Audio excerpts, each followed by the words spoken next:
मेरा नाम नीलिमा है। बचपन में ही मेरे माता पिता का देहांत हो गया था। मेरे पास इस दुनिया में कोई नहीं था और तभी हमारे पड़ोस में रहने वाले एक अंकल ने मुझे सहारा दिया। उन्होंने मुझे अपने घर में रख लिया और मुझे अपनी बेटी की तरह पाला पोसा। जब मैं बड़ी हुई तो मैं उनके सारे कामों में मदद करने लगी। उनका एक बड़ा और खूबसूरत घर था, लेकिन उसमें सिर्फ वही अकेले रहते थे। मैंने कभी उनसे नहीं पूछा कि उनके परिवार वाले कहाँ हैं। उन्होंने मुझ पर बहुत बड़ा एहसान किया था और हमेशा मेरा पूरा ख्याल रखा। वे मुझे कपड़े, पैसे और सभी जरूरी चीजें देते थे। इस घर में मेरे अलावा 2 नौकर भी थे और मुझे किसी चीज की कोई कमी नहीं थी। इस घर में एक स्टोर रूम था जिसमें किसी को जाने की अनुमति नहीं थी। अंकल ने मुझसे खास तौर पर कहा था कि मैं उस कमरे की तरफ न जाऊं। वह स्टोर रूम ऊपर वाली मंजिल पर था। मैं अक्सर सोचती थी कि उस कमरे में ऐसा क्या है जो अंकल ने मुझे वहां जाने से मना कर रखा है। एक बार मैंने उनसे ऊपर की सफाई करने की इजाजत मांगी तो उन्होंने कहा, ठीक है, तुम ऊपर की सफाई कर लो, लेकिन स्टोर रूम की तरफ मत जाना। उन्होंने मुझसे यह भी कहा था कि मैं ऊपर वाले फ्लोर पर न जाऊं। मैंने उनसे कभी नहीं पूछा कि आखिर वे मुझे उस कमरे में जाने से क्यों रोक रहे हैं। मुझे यह बात समझ में आती थी कि उन्होंने मुझ पर बहुत बड़ा एहसान किया था और उनका मुझ पर बहुत भरोसा था। मैं उनका यह भरोसा तोड़ना नहीं चाहती थी। इस घर में मुझे किसी बात की कमी नहीं थी। मैं अपनी मर्जी से खा पी सकती थी और अपने मन के हिसाब से काम कर सकती थी। मैंने अंकल को कई बार ऊपर वाले फ्लोर से आते हुए देखा था। शायद वे उसी कमरे में जाते थे। कुछ दिन बाद अंकल को शहर से बाहर कुछ काम के लिए जाना पड़ा। उन्होंने मुझे अपने पास बुलाया और पूरे घर की चाबियां देकर कहा, तुम्हें पूरे घर का अच्छे से ध्यान रखना है और हाँ, ऊपर वाले फ्लोर पर सफाई के लिए भी मत जाना। चूंकि अंकल मुझे बचपन से जानते थे, इसलिए उन्हें मुझ पर पूरा भरोसा था। यही वजह थी कि उन्होंने पूरे घर की चाबियां मुझे सौंप दी थीं।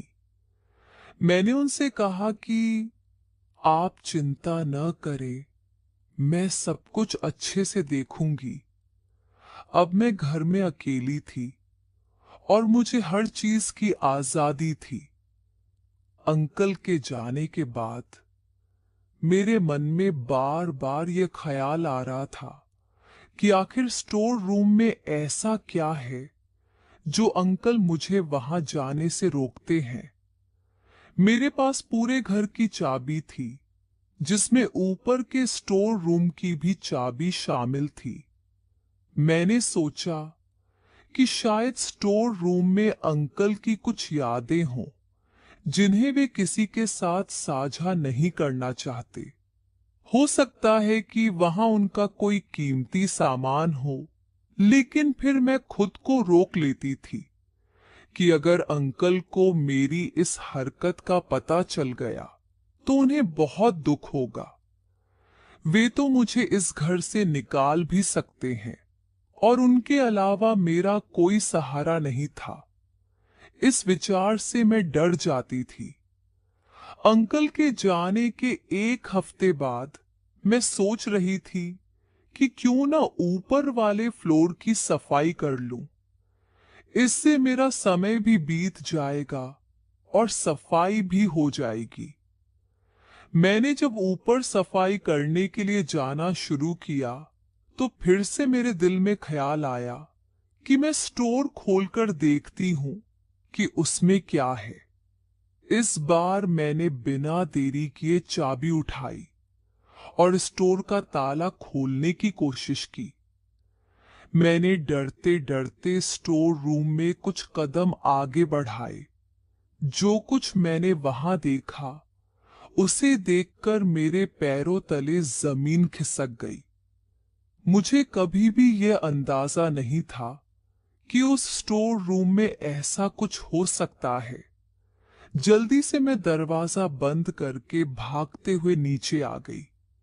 मेरा दिल जोर जोर से धड़क रहा था और पूरे शरीर में डर की एक लहर दौड़ गई थी। मुझे यकीन ही नहीं हो रहा था कि कमरे में ऐसा कुछ होगा। मैं हमेशा यही सोचती थी कि स्टोर में अंकल की कुछ पुरानी यादें होंगी या उनका कोई कीमती सामान होगा जो वे किसी को नहीं दिखाना चाहते। लेकिन जो मैंने वहां देखा, वह तो मेरी कल्पना से भी परे था। डर के मारे मेरी हालत खराब हो गई थी। मैं घर में अकेली थी और कुछ देर तक सोफे पर बैठकर समझने की कोशिश करती रही कि आखिर मैंने क्या देखा।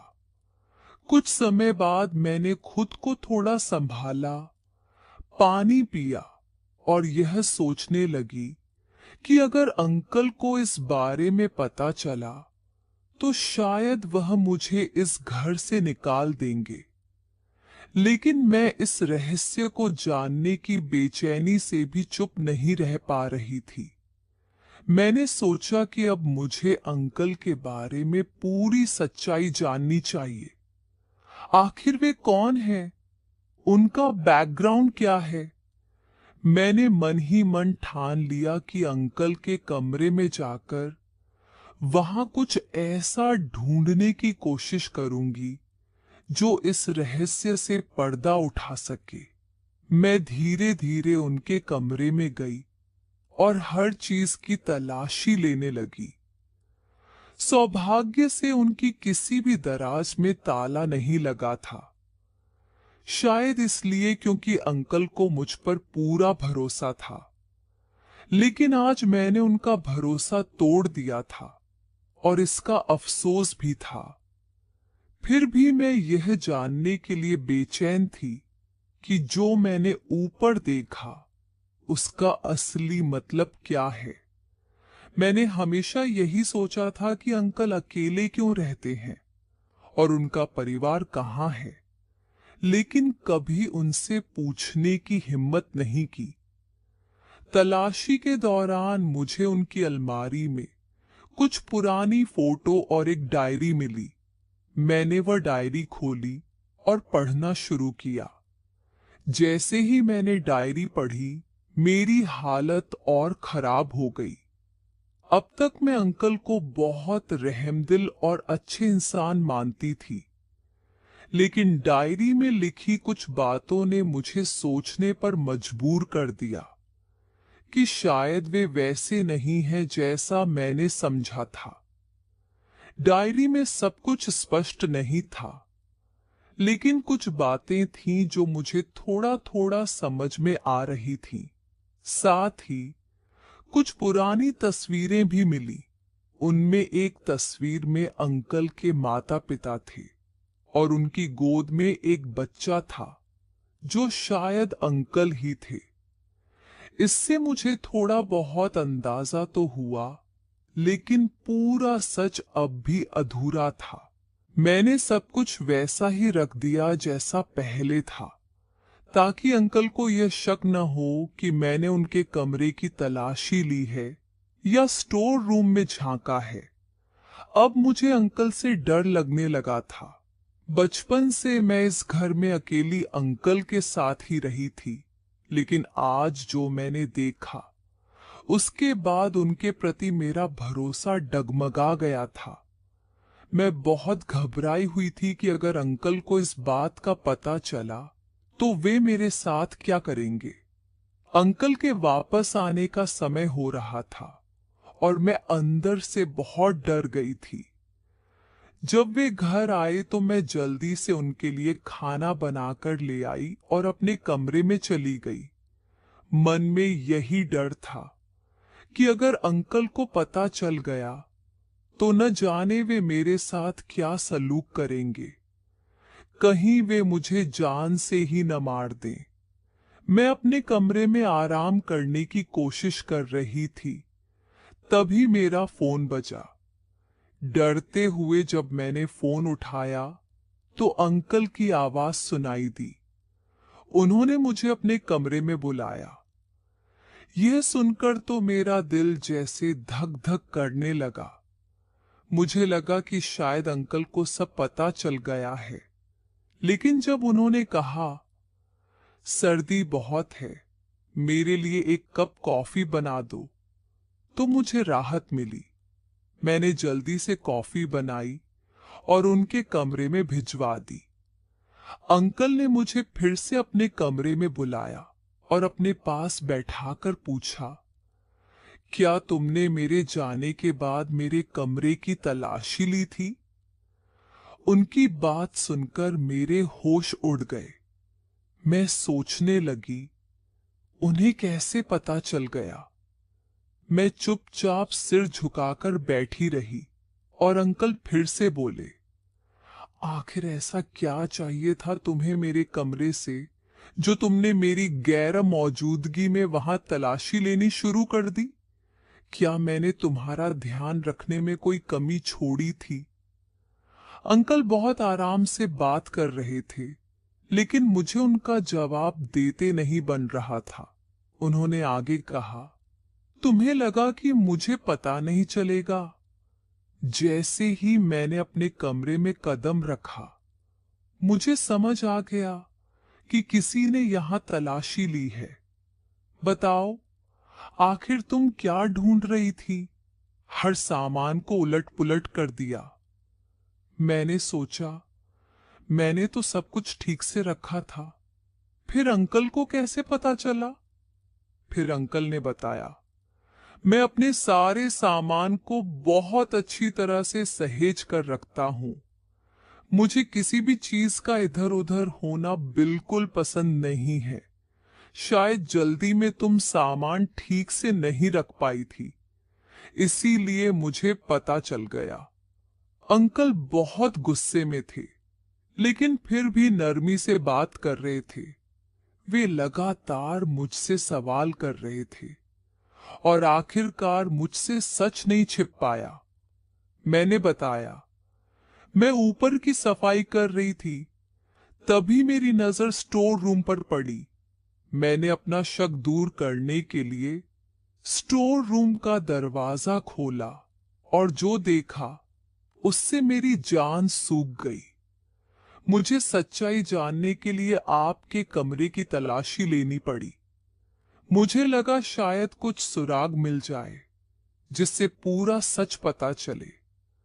लेकिन मुझे आपके कमरे में बस एक डायरी और कुछ पुरानी तस्वीरें मिली, जिन्हें देखकर मैं उलझन में पड़ गई। मुझे समझ नहीं आ रहा था कि आपने ऐसा क्यों किया। क्या कोई व्यक्ति किसी के साथ ऐसा कर सकता है? मैं आपको हमेशा नेक और अच्छा इंसान समझती थी, लेकिन अब मैं संशय में थी। मुझे लगा कि सच जानना मेरे लिए जरूरी है और इसी वजह से मैंने यह कदम उठाया। मेरी बातें सुनने के बाद अंकल ने गुस्से के बजाय मुस्कुराकर मुझे देखा और कहा, मुझे खुशी है कि तुम्हें सही और गलत का फर्क पता है। अगर तुम्हें सच जानना था तो तुम मुझसे सीधे पूछ सकती थी। तुम्हें मेरे कमरे में इस तरह से तलाश करने की जरूरत नहीं थी। मैंने तुम पर भरोसा किया था और तुमने मेरा भरोसा तोड़ा। खैर, अब मैं तुम्हें सारा सच बताता हूं। अंकल ने बोलना शुरू किया। जब मैं 4 साल का था, तब मेरे पिताजी का देहांत हो गया। हमारे पड़ोस में एक व्यक्ति थे जिन्होंने मेरे पिताजी के जाने के बाद मेरा बहुत ख्याल रखा। उन्होंने मेरी माँ से शादी का प्रस्ताव रखा और मेरी माँ ने ये सोचकर उनकी बात मान ली कि वह मेरा ख्याल रखेंगे और मेरे पिता का बड़ा कारोबार भी संभाल सकेंगे। शादी के बाद वे सच में मेरा बहुत ख्याल रखते थे। वे मुझे स्कूल छोड़ने और लेने जाते थे। मेरी हर छोटी बड़ी जरूरतों का ध्यान रखते थे। माँ भी उनके साथ खुश थी, लेकिन यह खुशी ज्यादा समय तक नहीं टिक पाई। शादी के 1 साल बाद ही मेरी माँ का हार्ट अटैक से देहांत हो गया। मेरे पिता ने अपनी मृत्यु से पहले अपनी वसीयत बनाई थी, जिसमें सब कुछ मेरे नाम पर था, लेकिन मुझे यह सब तब मिलना था जब मैं 18 साल का होता। मां की संपत्ति का थोड़ा हिस्सा उन्होंने अपने दूसरे पति के नाम कर दिया था। अब जब तक मैं 18 साल का नहीं होता, तब तक जायदाद की देखभाल का जिम्मा मेरे सौतेले पिता का था। मां के देहांत के बाद ही उनका बर्ताव बदलने लगा। उन्होंने मेरा स्कूल बंद करवा दिया और मुझे एक कमरे में बंद करके रखते। खाने पीने के लिए भी बहुत कम चीजें देते और मुझे भूखा रखते। जब मेरी हालत बहुत खराब हो जाती, तब वे मुझे थोड़ा सा खाना और पानी देते। मेरे सौतेले पिता ने सारे वफादार नौकरों को भी निकाल दिया और अपने जैसे लालची लोगों को रख लिया। वे घर पर रोज पार्टियां करते और